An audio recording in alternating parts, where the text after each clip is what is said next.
സ്നേഹമുള്ളവരെ, ദൈവത്തിൻ്റെ അനന്തമായ സ്നേഹവും കൃപയും സൗഖ്യവും നമ്മുടെ ജീവിതത്തിൽ വന്ന് നിറയട്ടെ എന്ന് പ്രാർത്ഥിക്കുന്നു.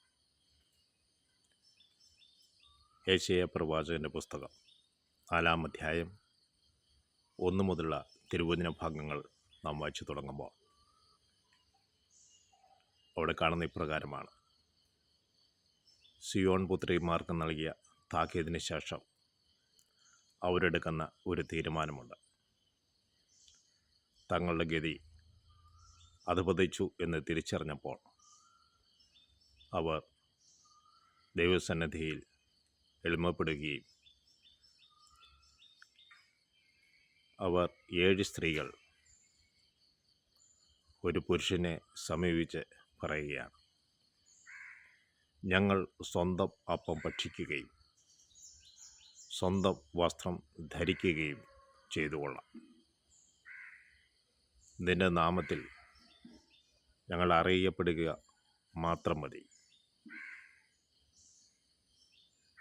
ഞങ്ങളുടെ അപമാനം നീക്കിത്തരണമേ. ഗർഭിഷ്ഠരും ഞെളിഞ്ഞു നടക്കുന്നവരും കടക്കണ്ണ് എറിയുന്നവരുമായ സിയോൺ പുത്രിമാരുടെ വാക്കുകളാണ് നമ്മൾ കേട്ടത്. അവർ സ്വയം എളിമപ്പെടുവാൻ തയ്യാറാകുന്നു. അവർ പുരുഷന്മാരുടെ നാമം ധരിക്കുവാൻ വേണ്ടി മാത്രം അവരുടെ മുമ്പിൽ ചെല്ലുകയാണ്, കേണപേക്ഷിക്കുകയാണ്. ദൈവം അവർക്ക് തുടർന്ന് രക്ഷയുടെ വാഗ്ദാനത്തിലേക്ക് ദൈവം അവരെ നയിക്കുന്നുണ്ട്.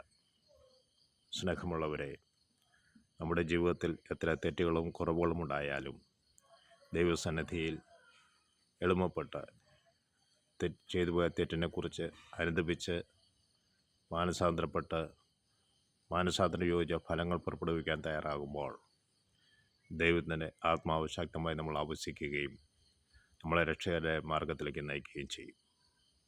എന്നെ ശ്രമിച്ചുകൊണ്ടിരിക്കുന്ന അവരുടെ മേലും പരിശുദ്ധാത്മാവിൻ്റെ അഭിഷേകം കൊണ്ട് നിറയട്ടെ എന്ന് പ്രാർത്ഥിക്കുന്നു.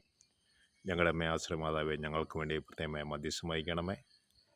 പിതാവിനും പുത്രനും പരിശുദ്ധാത്മാവിനും സ്തുതി. ഈശോ മിശിഹായ്ക്ക് സ്തുതിയായിരിക്കും.